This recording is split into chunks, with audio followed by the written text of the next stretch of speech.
What's up, good people?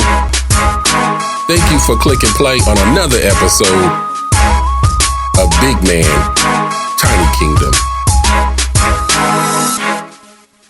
If you've been following the podcast, then you already know that in June 23, I purchased a J.Co. travel trailer. The last two episodes, I went over the good and bad things I've discovered about my RV. Going forward, I wanted to go into what some of my goals are when it comes to venturing into the RV lifestyle. Now, I'm figuring this all out as it comes to me, so my goals will go through a ton of revisions, and I think that's okay, but I know for certain that the plan is to live full-time in the RV, travel state to state, and even into some border countries. Destinations unknown at this point, but I do have a long-standing bucket list that I'm adding new places to all the time. If you're wondering where my fascination with RVs come from, well, it dates back to the early 2000s when I lived in Tacoma, Washington, and I worked for the Metro Parks District, where I was exposed to nature and the outdoors all the time. One day I was talking to my manager about how I didn't like the idea of paying rent. He mentions to me that what he knew about my character, he felt like I would really enjoy the mobile home lifestyle. Tells me about them being cheaper than a traditional house, how I could buy a piece of land and build a small home on it. Back then, the term tiny home wasn't a thing yet, so he was referring to a park model home or a cabin. Me being an inner city kid, the only thing I knew about mobile homes was what I'd seen in trailer parks. The thought of it just wasn't relatable enough for me at that time to take him serious about it, nor did I like the idea of raising my sons in a trailer park. He also told me about RVs. I didn't know anything about recreational vehicles, didn't see them that much, and maybe not even at all.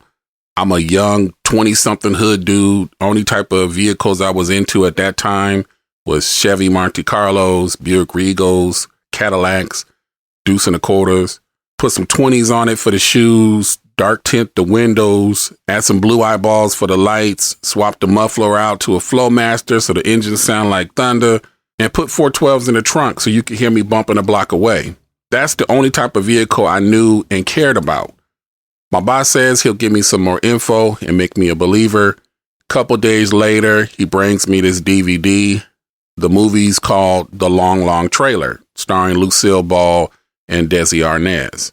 It's an old black and white movie made in the 50s, and he knew I was a big time movie lover and watched any and everything, so I was definitely willing to check it out. Back then, every Friday, me and my sons would have bachelor night. I would bring home some Papa Murphy's pizzas, get them baking in the oven while we're all taking showers and getting into PJs. I had this big Cali King bed. We all would hop in it, eat our pizza and pop and popcorn and candy, and we'd watch movies for the rest of the night. I remember that exact Friday, we first watched Daddy Daycare, if you know the movie with Eddie Murphy in it.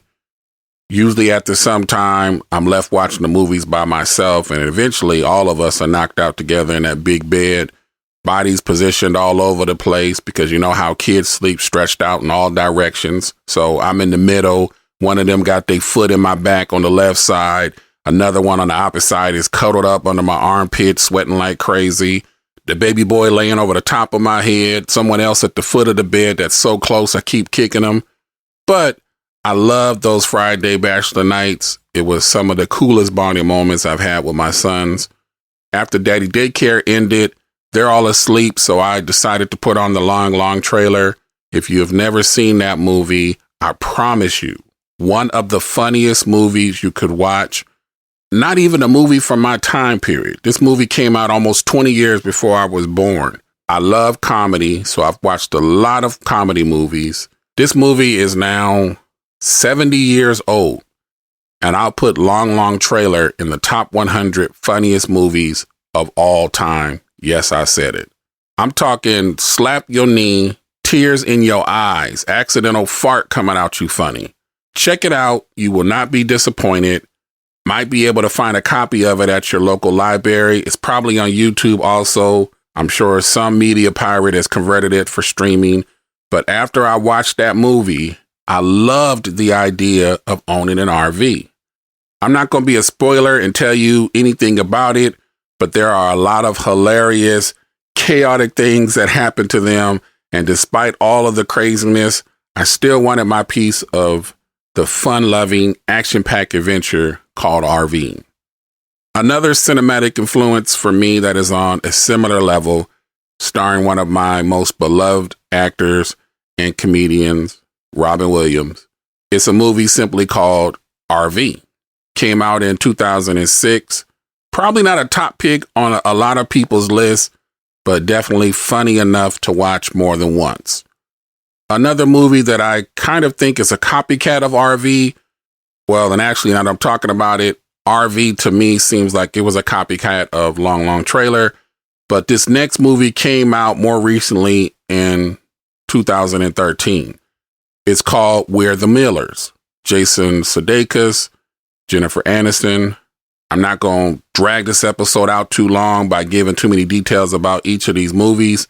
Just know everything I'm mentioning is because I enjoyed it, and I think you would as well. My all-time favorite TV drama that I watch to this day is Grey's Anatomy.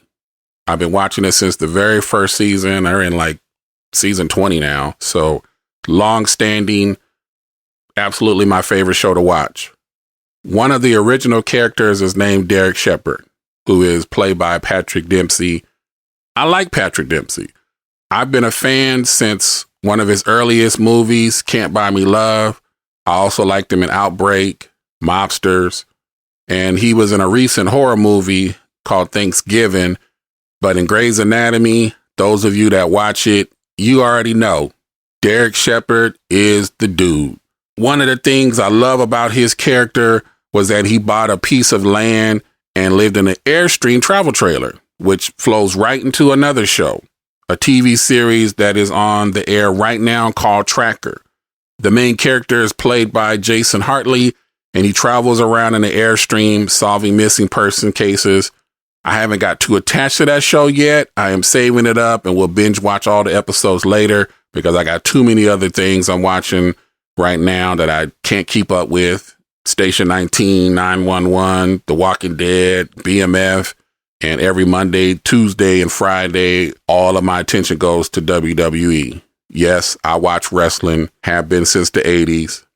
But those two different shows, having characters who are in RVs, it just gave me something to make relatable. Because like I said, originally, when I first learned about this from my boss at the time, it wasn't relatable to me. I didn't see anybody. I didn't personally know anyone. I rarely saw them on the road. I rarely saw people camping and living in them. And these different movies and TV shows gave me something that allowed me to see someone doing it and be like, okay, I could do this too. Last film I'm going to mention is one that I would say has the biggest impact on me when it comes to RV life. It's called Nomadland. Came out in 2021. Frances McDormand is the main character. She won the Best Actress Oscar. The movie won Best Picture. There's so much I enjoyed about this movie. The subject matter, the good acting, the production of the movie was well put together. I really liked that part of it was filmed close to home in Yuma, Arizona, and it also features a person who many consider to be the godfather of RV living.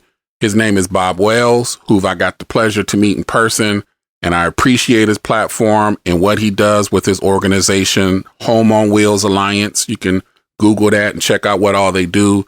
They've helped so many people with resources and education pertaining to living in a home on wheels. So I'm glad that they got him in that movie. Honestly, there should be a movie made about Bob Wells. These aren't the only movies that have something to do with RVs, but I think I mentioned some pretty good ones. I'm curious to know what you all would have put on the watch list. Hit me up and tell me about it on Facebook or Instagram at Big Man Tiny Kingdom.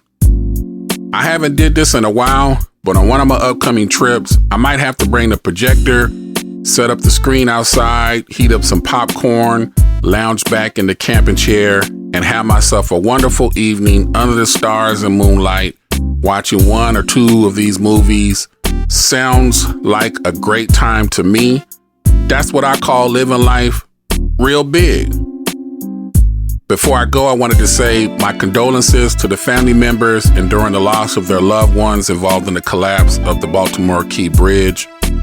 May the Most High be with you. Peace and blessings, good people. This is Big Man, Tiny Kingdom.